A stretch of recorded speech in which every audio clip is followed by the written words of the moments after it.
दोस्तों को कल तक आपने जो भी था प्लिन बीम एंटी टर्माइट ये सब कुछ सीखा है। अभी आपको जो कंक्रीटिंग करने के लिए पहले अहम भूमिका निभाते हैं फॉर्म वर्क, जिसको आप लोग को शटरिंग कहते हैं। वो कैसा होता है, वो कैसा करना पड़ता है, इसका बारे में आज अपन बात करेंगे। देखिए, फॉर्म वर्क में क्या क्या आपका स्पेयर पार्ट लगता है ये आपको बताता हूँ।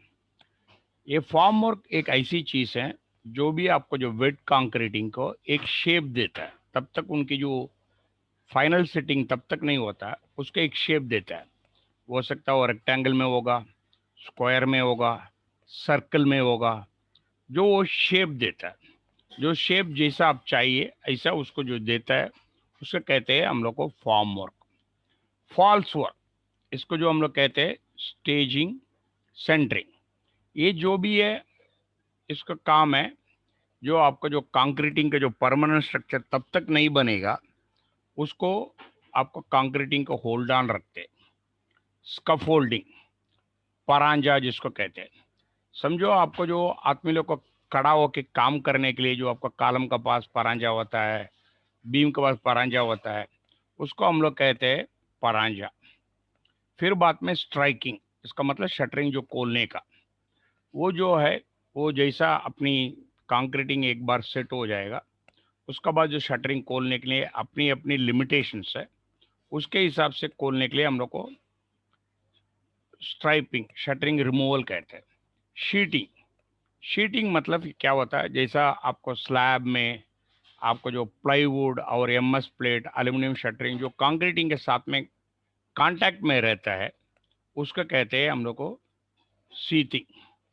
जॉइस्ट, जो जिसको हम लोग को बैटन बोलते हैं, ये जो है आपको जो प्लाईवुड है, आपको पूरा 12x4 8x4 का प्लाईवुड आती है, उसको ऊपर आप कंक्रीटिंग करेगा।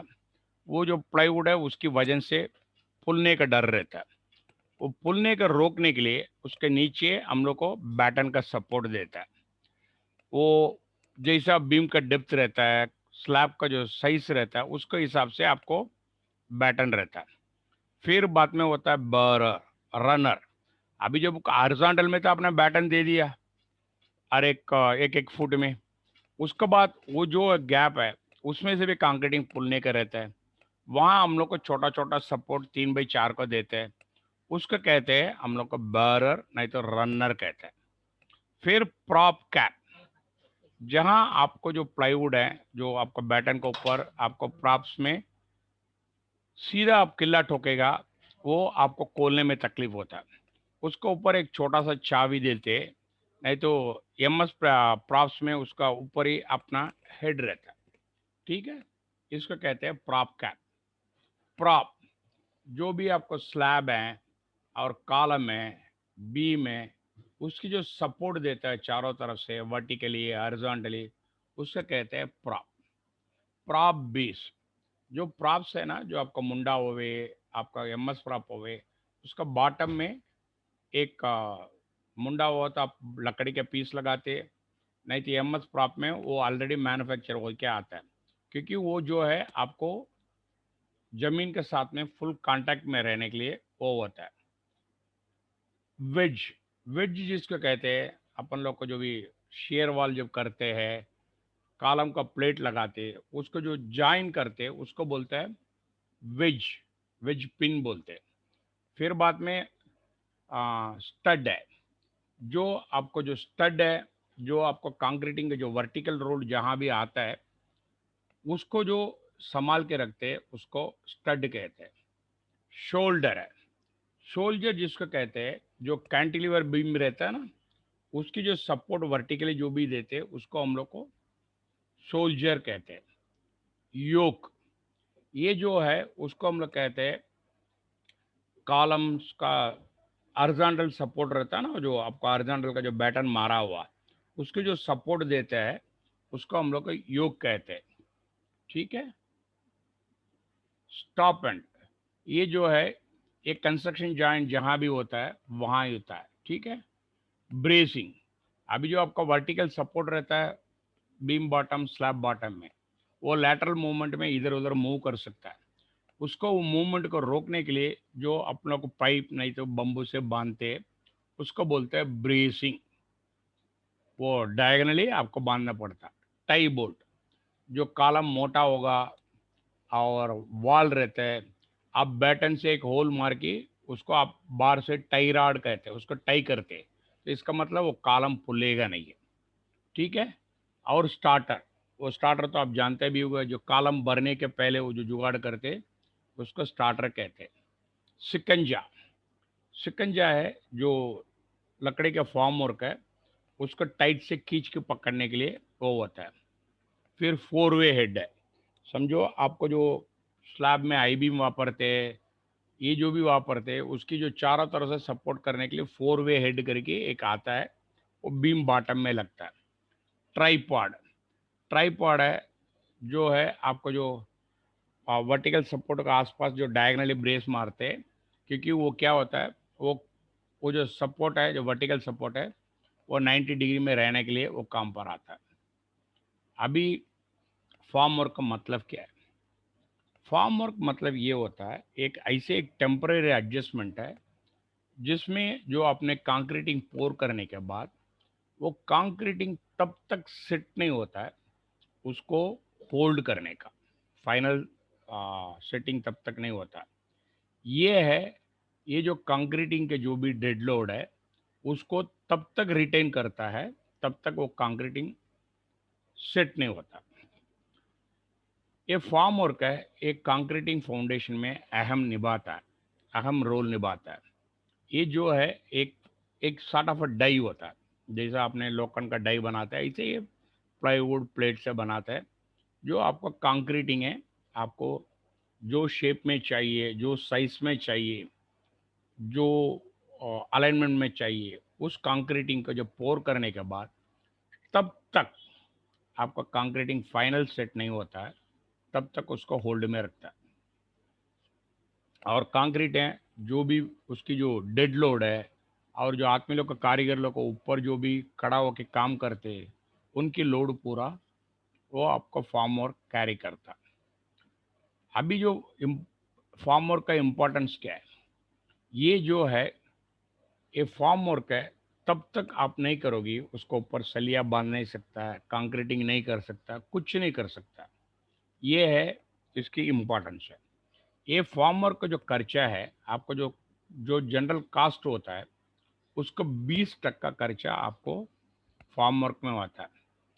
ये अच्छी फॉर्म वर्क रहेगा, आप बनाएंगे, वो आपको काम का स्पीड, क्वालिटी, पैसा बचाना और वर्कर लोग को सुरक्षा, ये सब में मदद करता है। अभी फॉर्म वर्क के लिए क्या क्या चाहिए? ये फॉर्म वर्क है, आपको जो कंक्रीटिंग का जो शेप में रखने के लिए ज़रूरत लगता है। और ये जो मटेरियल है, वो जितनी लोड है उसका वजन लेना है, और वो लोड का जो है उसको आपको ट्रांसफ़र करना, और डिफ्लेक्शन जैसा बल्जिंग नहीं होना है, और कोई भी शेप बिगड़ना नहीं चाहिए, लीकेज को रोकना चाहिए। इसके लिए आपको फॉर्म वर्क लगता है। और ये जो फॉर्म वर्क है, जल्दी लगा के आपको निकलना है, मूलेंगे कड़ा है।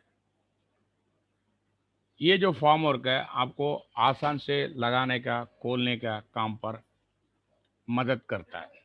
और ये जॉइंट है, जो बीम में जो शटरिंग में जो जॉइंट है, उसको आपने एकदम प्लग करना है, नहीं तो उसका अंदर से कंक्रीटिंग स्लरी निकल जाएगा, वो कंक्रीटिंग बिगड़ सकता है।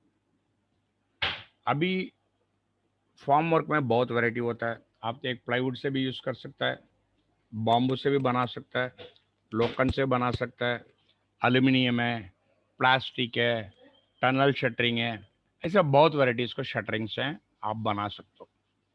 अभी देखिए, ये जो प्लाईवुड है, प्लाईवुड का शटरिंग है, आपको मैं पहले बताया शिकंजा, ये रहा शिकंजा, ये जो है आपको टाइट में रखता है। ठीक है, इसको बोलते हैं बैटन। ये जो बैटन है,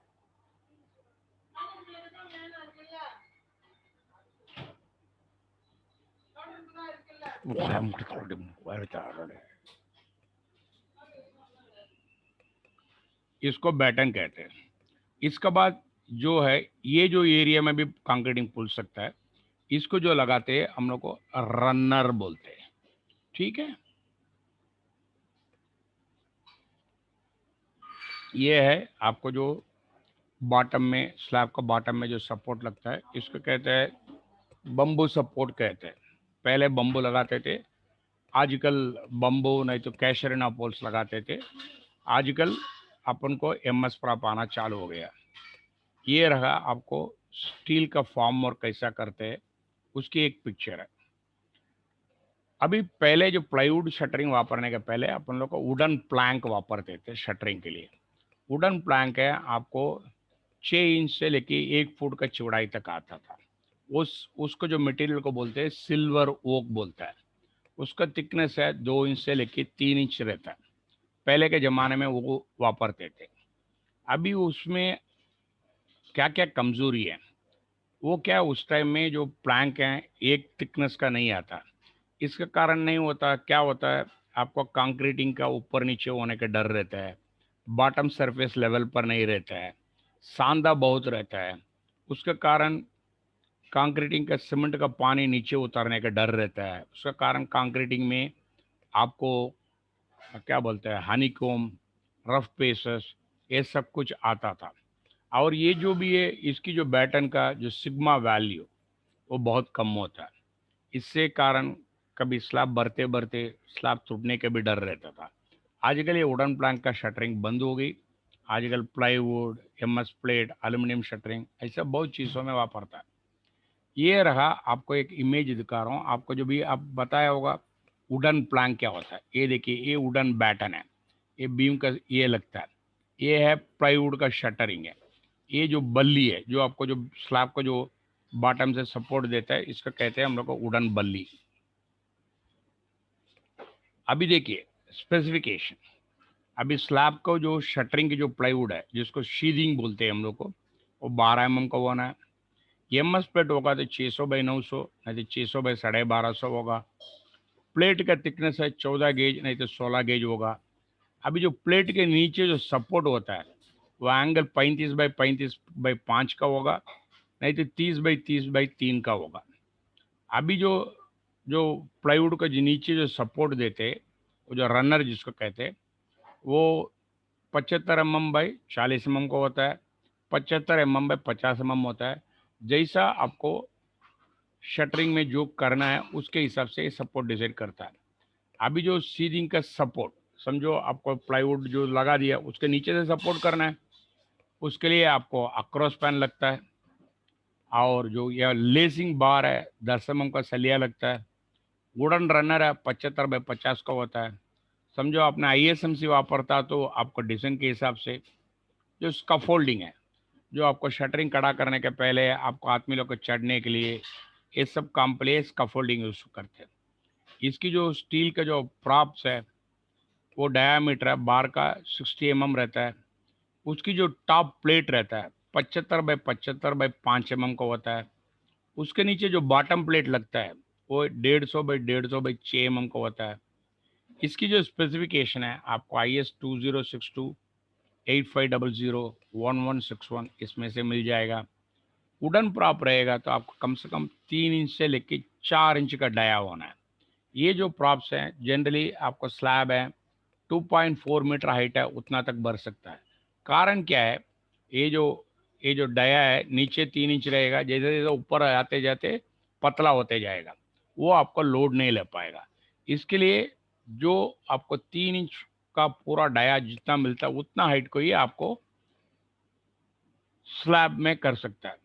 बीम है, बीम का जो बॉटम है उसको जो वुडन प्लैंक से वापरता है, वुडन प्लैंक लगा के उसको ऊपर प्लाईवुड वापर लेते हैं।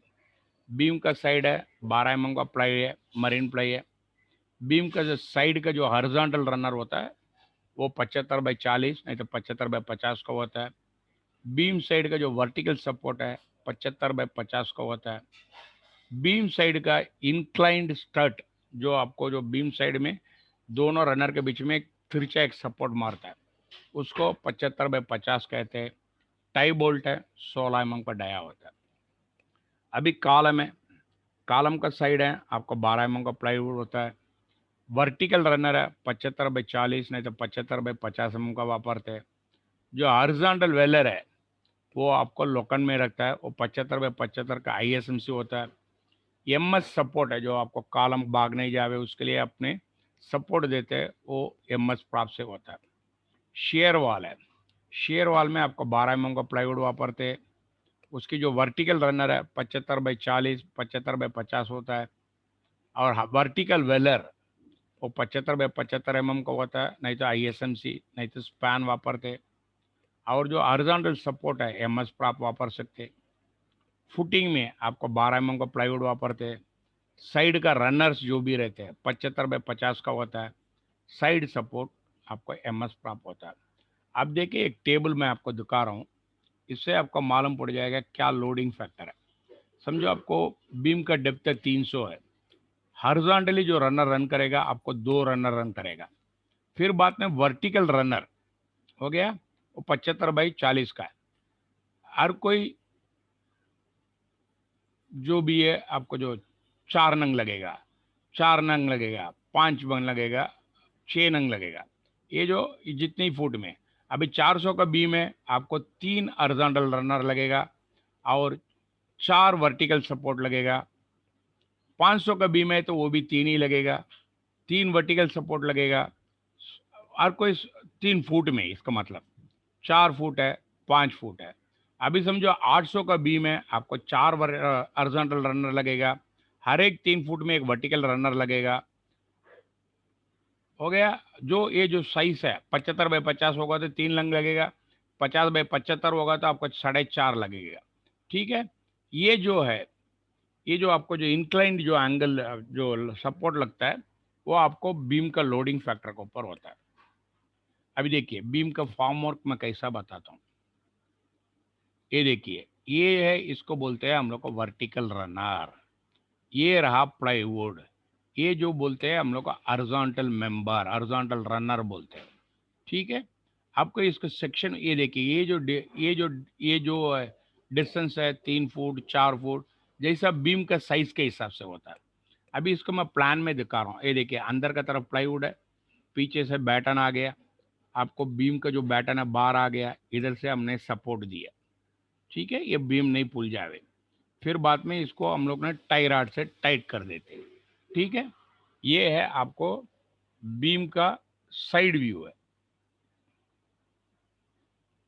अभी फॉर्म वर्क कैसा करते हैं ये उसके बारे में बात करते हैं।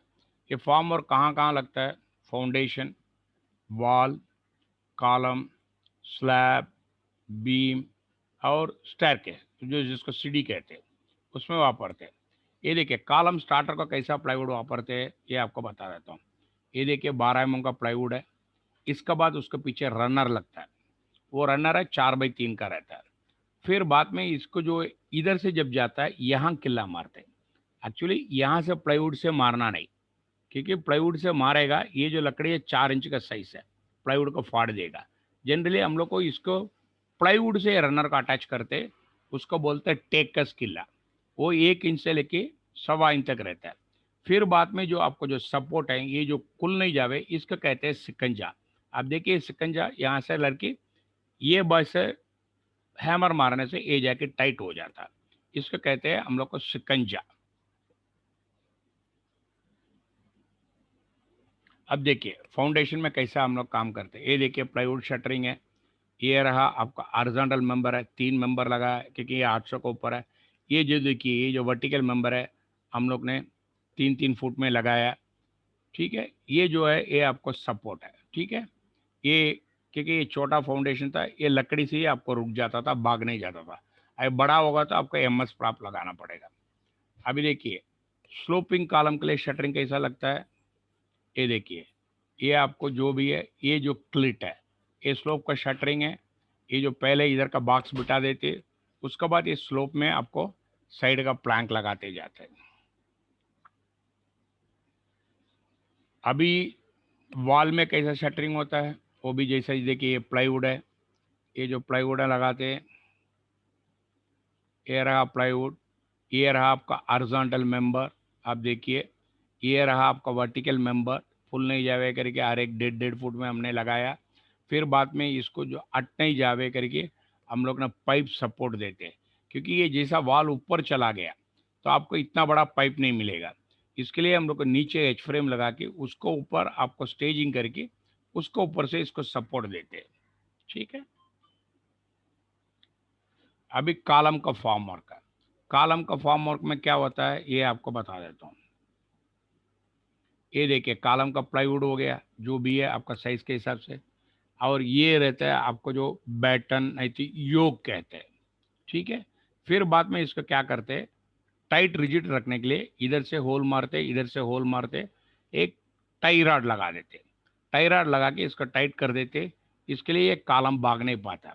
आप देखिए, ये यहाँ देखिए लकड़ी लगाया, ये देखिए वर्टिकल रनर है, ये हॉरिजॉन्टल रनर है, इसको जो भाग नहीं जावे करके शिकंजा लगाया।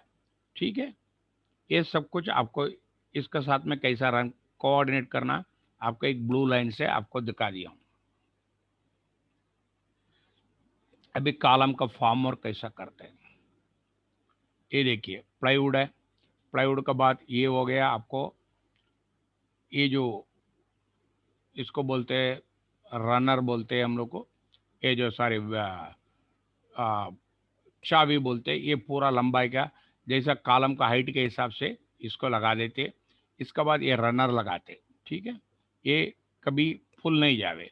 ये जो 700 बाई 700 का कॉलम का जो मेरा साइड पे जो बनाया वो है, इसकी जो आपने टॉप व्यू देखोगे, आप देखोगे ये प्लाईवुड है, ये रहा रनर है। ये रनर टू रनर आपको किल्ला मारना है। ठीक है। फिर बाद में ये कॉलम खुल नहीं जावे करेगी, यहाँ से आपको शिकंजा लगा के उसको टाइट करते हैं। अभी बीम का शटरिंग कैसा करते हैं, इसमें क्या क्या लगता है, sole plate, wedges, props, head tree, planks, batten, ledger, ये सब कुछ इसका ऊपर लगता है। ये देखिए सोल प्लेट जिसको कहते हैं, समझो आपको वुडन का चाबी देगा, उसके नीचे एक चाबी मारते हैं, उसको सोल प्लेट है। एमएस प्रॉप रहेगा, वो अपना आप इसका अंदर प्लेट होता है। ये इसको हम लोग कहते हैं प्रॉप्स। ओके, वो आपको स्लैब और बीम को नीचे आने से रोकता है। और ये जो प्रॉप्स हैं आपको आगे पीछे भाग नहीं जावे, इसके लिए उसको हॉरिजॉन्टल मेंबर कहते हैं। अभी जो ट्री हेड जिसको कहते हैं, ये जो बीम का जो है उससे आपको 3-3 इंच बार लेने का और वहां से उसको ब्रेसिंग करने का। ये देखिए ये ऐसा किया हूँ, तो इसका मतलब क्या होता है, आपको जो बीम है आपको उसी जगह पे रुकता है। ये स्लैब का जो शटरिंग है, जो इसका प्लाईवुड है, इसके नीचे का रनर है, हो गया। इसको कहते हैं हम लोग का क्लीट। ये जो क्लीट है लकड़ी होगा तो उसको ऊपर चाबी मार के उसको ऊपर ठोकते हैं। एमएस प्रॉप होगा तो उसका हेड ऑटोमेटिकली आ ही जाता है। ठीक है। ये रहा आपको,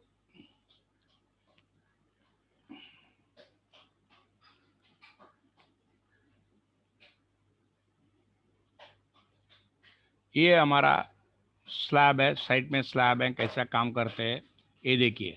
आपको जो लॉन्ग रनर है, ये वर्टिकल सपोर्ट है। अभी यहाँ से यहाँ तक ये फुल नहीं जावे, इसके लिए एक हॉरिजॉन्टल पाइप टाइट करते हैं, यहाँ से भी टाइट करते हैं। आदमी लोग हर कोई आदमी अपना सेफ्टी जो पर्सनल प्रोटेक्शन गियर बेल्ट की काम करते हैं।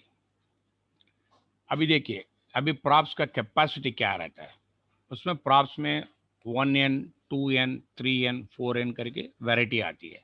1N का मतलब उसके आउटर डाया 25 रहेगा, 4N मतलब 60 रहेगा। अभी देखिए वो पाइप प्रॉप्स हैं, दो लेवल में होता है, एक तो क्लोज होता है, फिर बाद में उसको खुलने से लंबा होता है। वो जो क्लोज साइड में आपको वजन लगेगा 3500 किलो। ओके, पूरा खुल गया आपको 3000 किलो लगेगा। अभी 1N है, क्लोज में 1.5 मीटर रहता है, वो वजन लगेगा 3200 किलो।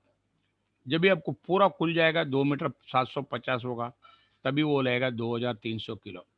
2N बोलेगा उसको, क्लोज एंड है, जो पूरा प्रॉप्स अंदर अंदर का घुस जाएगा वो 2 मीटर रहेगा। बाहर खुल जाएगा 3.25 मीटर रहेगा। जो खुलने के बंद होते हुए स्टेज में वो 3000 kg का वजन लेगा। जैसा पूरा खुल गया तो वो 2200 केजी का लोड लेगा, क्योंकि ये सब आपको फॉर्म वर्क को डिजाइन करने के लिए ये मदद करता है। इसका बात आता है अक्रोस पैन। ये आप देखोगे, आपको जो ये प्रॉप्स हैं, ये प्रॉप्स के ऊपर अक्रोस पैन रेस्ट करता है। ठीक है, ये जनरली हम लोग को स्लैब का बॉटम में वापरते हैं। ये क्या है, ये जो ये जो एक्सटेंडेड पोर्शन है, ये जो यहाँ से लेके यहाँ तक एक्सटेंडेड है, इसको कहते हैं, ये 450 mm नहीं तो 600 mm तक खुल सकता है। क्योंकि जैसा आपको स्लैब का गाला है, समझो इतने में नहीं बैठा, आपने 900 mm बढ़ा सकता है, नहीं तो 1200 mm बढ़ा सकता है। ये जहाँ जहाँ वेल्डिंग हो गया होगा उसका अच्छे से चेक करना। ये तब ये खोलने के बाद आप देखोगे इधर एक नट रहेगा, इसको टाइट कर देने का। नहीं तो क्या हो जाएगा, कभी कभी ये प्रॉप्स अंदर घुस जाएगा, फिर आपको स्लैब टूटने का डर रहता है। अभी आपको जो टेलीस्कोप अक्रॉस पैन जिसको कहते हैं, अभी उसमें क्या क्या वापर सकता है बोलता हूँ। देखिए, अभी स्लैब का थिकनेस 100 mm रहेगा। आपको जो लोड है जनरली होता है आपको 180 केजी पर स्क्वायर मीटर होता है। तभी आपको 300 mm स्पेसिंग में बिठाना है। ओके, 8050 में बिठाना है। 4050 mm का स्पेसिंग में बिठाना तो 6550 लगेगा। 600 mm स्पेसिंग में तो आपका 5900 लगेगा। 800 mm में तो 5000 लगेगा। 900 mm में तो 450 लगेगा। 1100 mm 50 है तो 4010 है। ये क्या है, ये क्लियर स्पैन है। ये जितना जो स्पैन का जो लंबा होगा ना, समझो अब 1150 का आपने स्पैन खींच लिया, आपको 4010 हो गया। 4 4 मीटर में आपका बिठाना है। ठीक है, ये आपको ये पूरा टेबल आपको समझाएगा। अभी डी शटरिंग करना है। कॉलम का जो साइड है आपको खुलेगा 16 से 24 घंटे के अंदर। फुटिंग का साइड भी आपको 16 से 24 घंटे के अंदर बैठेगा। स्लैब का सपोर्ट है 4.5 मीटर रहेगा तो 7 दिन में खुलेगा। 4.5 मीटर के ऊपर रहेगा 14 दिन में रहेगा। बीम का जो सपोर्ट है 6 मीटर तक आपको 14 दिन में खोल सकता है। 6 मीटर के ऊपर का स्पैन है तो 21 दिन में खोल सकता है। कैंटिलीवर का जो स्लैब है आपको 21 दिन में खोलना है। फॉर्म वर्क में जो टॉलरेंस होता है, जब आप जितना भी कोशिश करोगे आप थोड़ा फॉर्म वर्क आगे पीछे हो सकता है। वो जो है कॉलम और बीम में +12 mm -6 mm तक टॉलरेंस है। फुटिंग में +50 mm है, -12 mm है। अभी फुटिंग जो एसेंट्रिसिटी जो अपना सेंट्रल से जो सरका रहता है, वो आपको 50 mm से ज़्यादा नहीं होना है। थिकनेस का जो फुटिंग है वो भी 0.05 टाइम्स, जो थिकनेस का फुटिंग है उससे 0.05 टाइम्स ऊपर नीचे हो सकता है। जो स्किन प्लेट जिसका कहते हैं वो 1.5 mm है। अभी आपको जो स्लैब का जो टॉप है, समझो 1.5 मीटर तो भाई 3 मीटर है तो ±6 mm है। 3 से लेके 4.5 मीटर है तो ±9 mm है। 4.5 से लेके 6 mm है तो ±12 mm है। अभी हर कोई एडिशनल स्लैब में आपको ±6 mm है। अभी जो कैंपर देते हैं, जब भी आपको जनरली सपोर्ट स्लैब के नीचे से हम लोग पाइप को टाइट करते हैं, सो आपका स्लैब थोड़ा से ऊपर उठे। कारण क्या है, वो जब आपका कंक्रीटिंग की वजह से प्लाईवुड दबेगा ना, वो उसके हिसाब से करता है।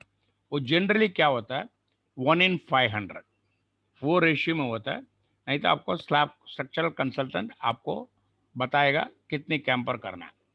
अभी देखिए, ये रनर कैसा कैसा लगाना है, ये भी आपको बता देता हूँ। अभी देखिए, बीम का डेप्थ है 300 है। नंबर ऑफ रनर जो वर्टिकली जो हॉरिजॉन्टली जाएगा वो 2 लगेगा। ये आपको पहले ही बता दिया, जैसे पहले से ये प्रश्न स्लाइड आ चुकी है। अभी सीढ़ी का स्टेयरकेस कैसा लगा था, ये देखिए, vertical incline post, incline member, sheeting है, स्ट्रिंजर है, राइसर है। अब देखिए, आपको मैं इधर समझा देता हूँ। ये जो है आपको सपोर्ट है, ये जो है हॉरिजॉन्टल मेंबर है, ये देखिए इधर लगा के रखा है साइड पे। ये जो वर्टिकल मेंबर है ये जो टाइट करते हैं, क्योंकि आपको ये जो बैटन है सरक नहीं जावे। इसको कहते हैं हम लोग को अपर बी में इधर जो लैंडिंग है जो आदमी लोग को होता है। ठीक है, इधर आपको जो प्लाईवुड शीटें लगता है। ठीक है, ये रहा आपको स्टेयरकेस का कैसा शटरिंग लगाना, ये बता दिया हूँ। अभी फॉर्म वर्क को कंक्रीटिंग होने के बाद खोलना है। ये जो है आपको कंक्रीटिंग का जो सीमेंट है उसको ऊपर रहता है। रैपिड हार्डनिंग सीमेंट है, वो जल्दी सेट होता है, इसके लिए आपको शटरिंग जल्दी खोल सकता है। कंक्रीटिंग का जो ग्रेड है, रिचर ग्रेड में आपको जल्दी खोल सकता है। वेदर कंडीशन, आपको बारिश गिरता हुआ, एयर में ह्यूमिडिटी है, वहाँ थोड़ा टाइम ज़्यादा लगेगा। अब देखिए जैसा स्लैब हम लोग को साइड पर कन्वेंशनल शटरिंग कैसा खोलते हैं, उसकी एक पिक्चर है आपको मैं दिखा रहा हूँ। अभी देखिए फॉर्म वर्क कैसा निकालते हैं। Beam side wall column side OPC वापरेगा 2 से लेकर 3 दिन। रैपिड हार्डनिंग सीमेंट 2 दिन में। स्लैब है ओपीसी तो 4 दिन। रैपिड हार्डनिंग सीमेंट है 3 दिन। स्लैब कंप्लीट रिमूवल 10 दिन है, ये 5 दिन है। ये सब स्पैन के ऊपर रहता है। बीम है 8 दिन, 5 दिन। बीम आर्चेस में बीम रहेगा तो आपको ओपीसी तो 14 दिन। रैपिड हार्डनिंग सीमेंट होगा तो 5 से लेकर 8 दिन। ये सब कुछ है आपका स्पैन का भरोसा में रहता है। ये रहा एक डिटेल चेकलिस्ट है। आप जैसे शटरिंग करोगे तो क्या क्या चीज़ चेक करना है, नहीं चेक करना है, ये सब कुछ है। अभी आगे जाते जाते अपन बाकी शटरिंग के बारे में बात करेंगे, जैसे डोका, पेरी, काफर, टबला, slip form work, tunnel form work, aluminium form work, ये सब के बारे में अपन बात करेंगे। धन्यवाद।